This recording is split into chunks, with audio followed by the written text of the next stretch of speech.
आप सभी को राधे राधे, जय श्री कृष्णा। दोस्तों, आज की है लीला कथा हमारे साथ जयपुर से सीमा जी ने शेयर की है और इस लीला कथा के माध्यम से हमारे लड्डू गोपाल ने अपने भक्तों का बहुत अच्छा मार्गदर्शन किया है। देखिए, जब हम लड्डू गोपाल की सेवा करते हैं तो हमसे छोटी छोटी भूल हो जाती है और वही छोटी भूल जाने अनजाने में हमसे घोर अपराध करा देती है। इसलिए लड्डू गोपाल की सेवा करते हुए हर एक छोटी चीज का ध्यान रखना अत्यंत आवश्यक है। सीमा जी कहती है कि सभी जगह लड्डू गोपाल की सेवा होती है, हमारे आसपास भी सभी लोग ठाकुर जी की सेवा करते हैं। मेरी भाभी जो है वो लड्डू गोपाल की बहुत बड़ी भक्त है और ठाकुर जी की कृपा से मेरे मायके में लड्डू गोपाल की कृपा से बहुत ज्यादा जो है सुख शांति और वैभव है। जब मेरे भाई की शादी हुई उसके पश्चात मेरी भाभी ने घर में आकर मायके में लड्डू गोपाल की सेवा करना प्रारंभ कर दिया। उसके पश्चात से ही मेरे भाई का काम बहुत अच्छा चलने लगा, घर में सुख शांति का वास हो गया। यह देखकर मेरी मम्मी बहुत ज्यादा खुश थी, जबकि हमारे घर में पहले कभी लड्डू गोपाल की सेवा नहीं होती थी और न ही लड्डू गोपाल की सेवा के बारे में कोई कुछ जानता था। लेकिन भाभी ने आकर जब लड्डू गोपाल की सेवा करना प्रारंभ किया, उसके पश्चात से तो मेरे मायके के दिन ही बदल गए। जब घर में इतनी सारी खुशियों को आते देखा, ठाकुर जी की कृपा को देखा, सीमा जी कहती है तो मेरी मम्मी ने मुझे भी लड्डू गोपाल जो है उपहार स्वरूप दिए और उनकी सेवा करने को कहा। उन्होंने कहा कि तेरी भाभी देख कितनी सेवा करती है और लड्डू गोपाल की सेवा करने से जिस प्रकार से हमारे परिवार में सुख शांति आई और तेरे भाई का भी इतना अच्छा काम चलने लगा, तो मैं प्रार्थना करती हूँ कि ठाकुर जी की सेवा करने से तेरे परिवार में भी खुशहाली आए। देखिए दोस्तों, माँ के लिए अपने बच्चे एक समान होते हैं, वो बेटे को भी सुखी देखना चाहती है और बेटियों को भी। इसलिए सीमा जी कहती है मेरी मम्मी ने मुझे छोटे से बाल गोपाल उपहार में दिए और उनकी सेवा करने के लिए कहा।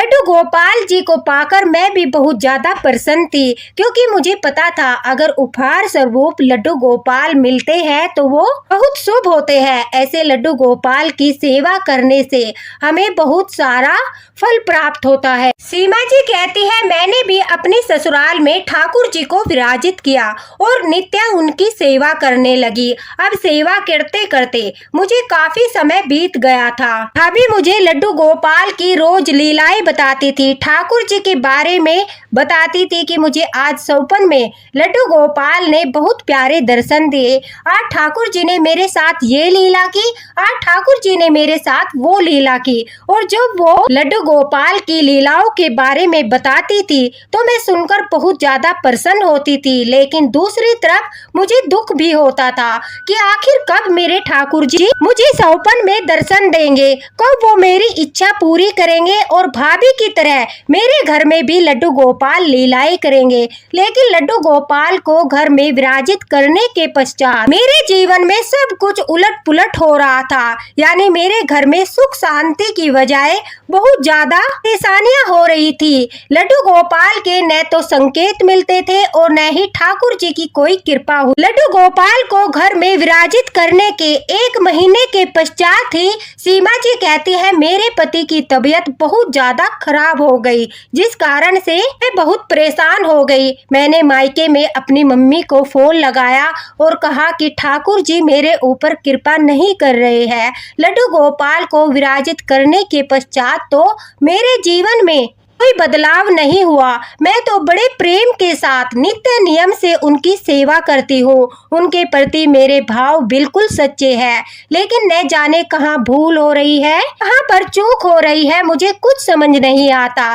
तब मेरी मम्मी ने, सीमा जी कहती है, मेरी बात मेरी भाभी से कराई और मैंने अपनी भाभी से कहा कि भाभी न जाने कहाँ पर भूल हो रही है, लड्डू गोपाल की नित्य नियम से सेवा करती हूँ, जिस प्रकार से आपने बताया उसी प्रकार से भोग लगाती हूँ, स्नान कराती हूँ, विश्राम कराती हूँ, यहाँ तक कि लड्डू गोपाल में और अपने बच्चों में कोई फर्क नहीं करती। अगर मैं अपने बच्चों के लिए कुछ लेकर आती हूँ तो स्वयं लड्डू गोपाल के लिए भी वही वस्तु लेकर आती हूँ। लेकिन मुझ पर कृपा नहीं हो रही है। ऐसा क्यों हो रहा है? आखिर मुझसे क्या चूक हो रही है? और ठाकुर जी मेरी किस गलती के कारण से मुझसे नाराज है कि वो न तो कोई संकेत देते हैं न मार्गदर्शन करते हैं? क्या वह मेरी सेवा से प्रसन्न नहीं है?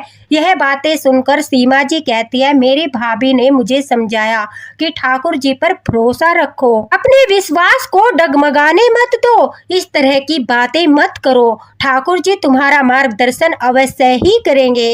अवश्य ही कोई भूल हो रही है जिसके कारण से ठाकुर जी की सेवा का फल तुम्हें प्राप्त नहीं हो पा रहा है। चिंता मत करो, जब तुम्हारा उन पर अटूट विश्वास रहेगा तो तुम परीक्षा में सफल होगी और उस समय ठाकुर जी तुम्हारा मार्गदर्शन अवश्य ही करेंगे। सीमा जी कहती है कि भाभी की बातें सुनकर मेरी आंखें भर आई, मैं भावुक हो गई और रोने लगी। अब मेरी भाभी बहुत अच्छे स्वभाव की है। तब मैंने उन्हें बताया कि मेरे हस्बैंड की तबीयत भी बहुत ज्यादा खराब है और घर में बहुत सारी परेशानियां चल रही है और सासू माँ भी हर वक्त इस बात का आना देती है कि जब से तूने घर में मूर्ति पूजा लड्डू गोपाल को विराजित किया है तभी से घर में ये सब परेशानियां चली आ रही है। हमारे घर में पहले ज्यादा पूजा पाठ नहीं होता था और जो ज्यादा पूजा पाठ करते हैं उनके जीवन में कष्ट आते हैं, उनके जीवन में मुश्किलें आती है, इसलिए मैं कभी ज्यादा पूजा पाठ नहीं करती थी। लेकिन तेरी जिद के कारण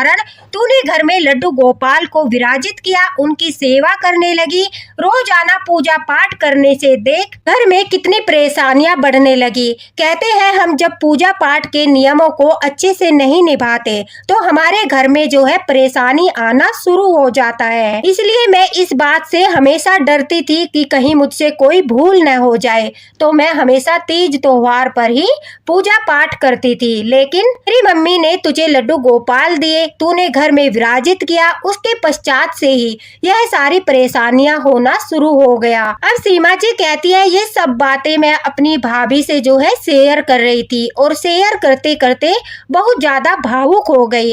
अब मेरी भाभी से मेरा दुख देखा नहीं गया और 2-3 दिन के बाद ही सीमा जी कहती है कि जब मेरी भाभी मेरे ससुराल आई तो वो लड्डू गोपाल को लेकर आई थी, क्योंकि जिस घर में लड्डू गोपाल होते हैं और हम भी सेवा करते हैं तो कभी कभी हम अपने लड्डू गोपाल को उनके सखा से मिलाने के लिए ले जाते हैं, उससे लड्डू गोपाल भी प्रसन्न होते हैं। सीमा जी कहती है भाभी के आने से पहले मैं लड्डू गोपाल से शिकायत कर रही थी, उनके सामने भावुक हो रही थी। हे ठाकुर जी देखिए, अगर मुझसे कोई भूल चूक हो रही है तो मेरा मार्गदर्शन कीजिए, मुझे डांटिए, मेरे साथ झगड़ा कीजिए, लेकिन कृपा करके मुझ पर भी प्रसन्न हो जाइए और मेरी भूल को सुधारने में मेरी मदद कीजिए। मैं अज्ञानी हूँ, पूजा पाठ के बारे में कुछ नहीं जानती, लेकिन आप तो सबसे बड़े ज्ञानी हो, सृष्टि के पालनहार हो, आप तो सब कुछ जानते हो कहाँ पर चूक हो रही है, क्या भूल हो रही है, फिर आप मेरा मार्गदर्शन क्यों नहीं करते। सीमा जी कहती है कि शाम के समय मेरे भाई और भाभी घर पर आए, उनके आने के पश्चात मैं बहुत ज्यादा प्रसन्न हो गई, जबकि मैं कई दिनों से काफी दुखी थी, ठाकुर जी को लेकर भी और घर की परेशानियों को लेकर भी। ठाकुर जी के आने के पश्चात से ही मेरा यह नियम था कि मैं उनके लिए भोग के लिए दूध निकाल कर रख देती थी। दरअसल सीमा जी कहती है कि मेरे घर पर शाम के समय ही दूध आता है, सुबह के समय दूध नहीं आता, इसलिए जब दूध आता है तो मैं सबसे पहले ठाकुर जी के लिए 1 लुटिया दूध निकाल कर उनके स्नान के लिए, उनके सुबह के भोग के लिए अलग से रख देती थी। उसके पश्चात जो दूध बचता था उससे हम अपना काम चलाते थे, जैसे कि चाय वगैरह बनाना, बच्चों को देना।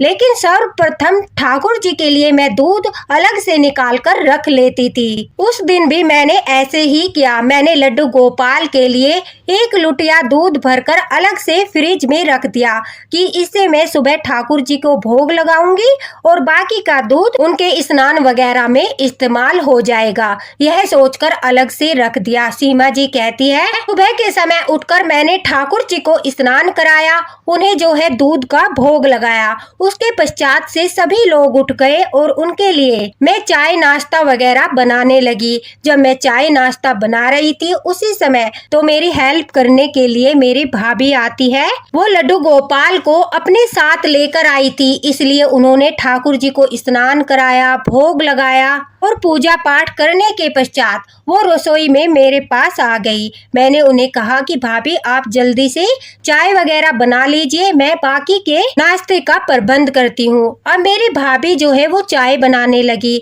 उस चाय में दूध कम पड़ गया था, इसलिए जो ठाकुर जी के भोग का दूध था वो दूध लाकर मैंने उस चाय में डाल दिया। उसके पश्चात सभी को चाय नाश्ता वगैरह दिया। लेकिन सीमा जी कहती है कि मेरी भाभी को अंदाजा नहीं था कि कितनी चाय बनानी है, कितने लोग चाय लेंगे, जबकि मेरी सासू माँ सुबह के समय चाय वगैरह नहीं पीती, इसलिए जो ठाकुर जी के भोग का दूध था उससे जो हमने चाय बनाई थी बाकी की चाय में मिलाकर वो थोड़ी सी बच गई। अब हमें मार्केट भी जाना था, तो जल्दी से काम समाप्त करके हम मार्केट जाने वाले थे, इसलिए मैं जल्दी से सारा काम करने लगी, जैसे कि बर्तन वगैरह साफ करने लगी। और उस समय रसोई घर में मेरी भाभी भी मेरी सहायता कर रही थी। उसी समय सीमा जी कहती है जो चाय बच गई थी मैंने वो डस्टबिन में डाल दी। जैसे ही मैंने चाय डस्टबिन में डाली, मुझे नहीं पता अचानक से मेरी भाभी को क्या हुआ, वो बहुत ज्यादा गुस्से में आ गई। गुस्से के कारण उनका मुख जो है एकदम से लाल हो गया और वो मेरी तरफ बड़ी ही डरावनी दृष्टि से जो है मुझे देखने लगी। उन्हें देखकर मुझे ऐसा लग रहा था मानो कुछ तो विचित्र है, कुछ तो हुआ है। मैंने अब उन्हें हाथ लगाने की कोशिश की तो अचानक से उन्होंने मेरा हाथ झटक दिया। अब उनका ऐसा व्यवहार देखकर मैं घबरा गई थी, क्योंकि उन्होंने कभी भी ऐसा बर्ताव नहीं किया था और मुझे इस बारे में कोई जानकारी भी नहीं थी। मैंने अपने भाई को आवाज लगा। जब मेरे भाई ने मेरी भाभी की ऐसी हालत देखी तो उन्होंने कहा कि जल्दी से गंगा जल लाकर अपनी भाभी के ऊपर छिड़क दे, अवश्य ही कोई भूल हुई है। जब भी कभी ठाकुर जी की सेवा में कोई भूल होती है तो अक्सर तेरी भाभी के साथ ऐसा होता है। वो अत्यंत क्रोधित हो जाती है और कुछ नहीं बोलती, बस एक दृष्टि से देखती रहती है। तब मम्मी भी उनके ऊपर गंगा जल का छिड़काव करती है और कुछ समय के पश्चात पता चलता है आखिर हुआ क्या था। वह बहुत ज्यादा गुस्से में थी और एक टक मेरी तरफ डरावनी आंखों से देख रही थी। उन्हें ऐसा देखकर मुझे भय हो रहा था। मैंने जल्दी से जल लाकर अपने भाई को दिया और उनके ऊपर हमने जल का छिड़काव किया। जल का छिड़काव करते ही अचानक से वो रसोई में ही गिर गई। उनके गिरने के बाद हमने उन्हें उठाकर सोफे पर बैठाया। उसके पश्चात कुछ समय के बाद जब वो नॉर्मल हो गई तो सीमा जी कहती है मैंने उनसे कहा कि भाभी आखिर आपको क्या हुआ था और इस तरह से एकदम से आप इतने गुस्से में क्यों आ गई। तब उनकी भाभी कहती है कि दीदी आप बुरा मत मानना, आपसे बहुत बड़ा घोर अपराध हुआ है, आपसे बहुत बड़ा पाप हुआ है और जिस पाप के कारण मेरी ऐसी अवस्था हुई थी। कभी कभी जब ठाकुर जी की पूजा में सेवा आराधना में कोई भूल होती है तो मेरे साथ ऐसा ही होता है। अब यह बात सुनकर सभी को विचित्र लग रहा था, लेकिन दोस्तों आपको भी यह विचित्र लग रहा होगा। जिस प्रकार से आपने देखा होगा जब हम भजन कीर्तन कराते हैं तो काफी लोग होते हैं, वो अचानक से सर हिलाने लगते हैं। उनके साथ ऐसी ऐसी प्रक्रियाएं होती है कि कुछ लोग उन्हें ढोंग बताते हैं, कुछ लोग कहते हैं कि जानबूझकर कर रहे हैं, तो कुछ लोग कहते हैं कि उनके ऊपर प्रेत आत्मा का साया है। दरअसल वो ऐसा नहीं होता, वो माता की योगनिया होती है। जहाँ पर भजन कीर्तन होता है वहाँ पर माता रानी की योगनिया आती है और जो बहुत ज्यादा पूजा पाठ करते हैं, भगवान में श्रद्धा रखते हैं, वो योगनिया उनके सिर पर आकर हावी हो जाती है और भजन का आनंद लेने लगती है। तो वो योगनिया होती है। कभी भी अपमान नहीं करना चाहिए, कभी भी उपहास नहीं करना चाहिए। जब भी आप कभी ऐसा देखो तो मन ही मन हाथ जोड़कर नमस्कार कर लेना चाहिए और एकदम उन व्यक्तियों से दूर हट जाना चाहिए। इसी प्रकार से शिव शंकर भगवान के भी गण होते हैं और विष्णु भगवान के भी गण होते हैं। जब हम ठाकुर जी की सेवा करते हैं और उस सेवा में कोई भूल चूक हो जाती है, जाने अनजाने में हमसे कोई घोर अपराध बन जाता है, तो वो गण भी इसी प्रकार से ठाकुर जी में बहुत ज्यादा विश्वास रखने वाले, ठाकुर जी में श्रद्धा रखने वाले के जरिए जरिए अपना क्रोध प्रकट कर सकते हैं, इसलिए कभी भी घबराना नहीं चाहिए। अगर आपके साथ भी ऐसा होता है, आपके घर कोई आता है, भजन कीर्तन में ऐसा होता है, तो हाथ जोड़कर नमस्कार करना चाहिए और बाद में जब वो शांत हो जाए उनसे पूछना चाहिए कि ऐसा क्या हुआ है, कृपा करके हमारा मार्गदर्शन कीजिए, तो वो आपको बता देंगे। अब उनकी भाभी कहती है कि आपने जो है ठाकुर जी के भोग के प्रसाद का अपमान कर दिया, आपने ठाकुर जी के भोग को फेंक दिया। इसी प्रकार से ठाकुर जी आप पर कृपा नहीं करते, इसलिए आपके जीवन में इतनी सारी परेशानियां आ रही है। अब सीमा जी कहती है मुझे कुछ समझ नहीं आया और मैंने पूछा कि मैंने कब ठाकुर जी के भोग को फेंका, कब मैंने प्रसाद का अपमान किया। तभी मेरी भाभी कहती है कि दीदी जो आपने चाय बनाई थी उसमें ठाकुर जी के भोग का दूध था और बची हुई चाय को आपने डस्टबिन में फेंक दिया, जबकि उसमें तुलसी दल भी डला हुआ था। अब यह ठाकुर जी के प्रसाद का अपमान नहीं हुआ तो क्या हुआ? अगर आपको चाय नहीं पीनी थी तो आप उसे किसी पात्र में ढककर रख देती, बाद में किसी जरूरतमंद को पिला देती या फिर बाद में आप ही उसे ग्रहण कर लेती। इस तरह फेंककर आपने ठाकुर जी के प्रसाद का अपमान क्यों किया? ठाकुर जी का प्रसाद बड़े ही सौभाग्य से प्राप्त होता है।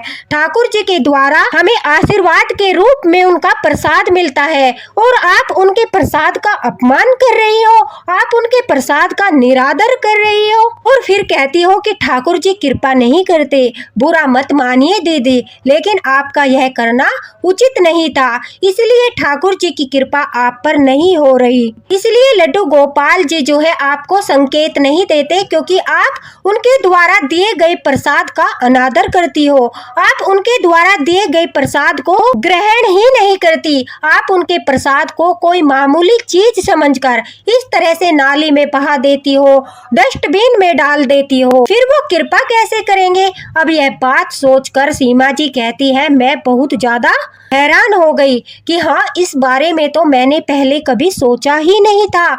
मैं तो अक्सर यही करती हूँ, अगर चाय बच जाती है या चाय की पत्ती होती है उसमें तुलसी दल भी होता है, हमेशा मैं वह चाय की पत्ती या तो डस्टबिन में डाल देती हूँ या फिर जो चाय बचती है वो मैं सिंक में ही डाल देती हूँ। मैंने कभी इस बारे में विचार ही नहीं किया कि इसमें मैं ठाकुर जी के भोग का दूध डालती हूँ, ठाकुर जी के सामने रखा हुआ जल डालती हूँ। मैं बिना सोचे समझे जाने अनजाने में ठाकुर जी के प्रसाद का अनादर कर रही थी, ठाकुर जी के भोग का अनादर कर रही थी, फिर मुझ पर कृपा कैसी होती? मैं तो बहुत अभागी हूँ।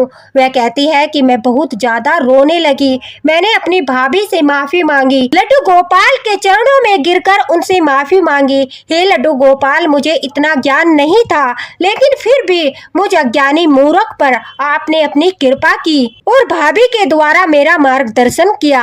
आपकी कृपा अपरंपार है, सचमुच आप बहुत दयालु हो।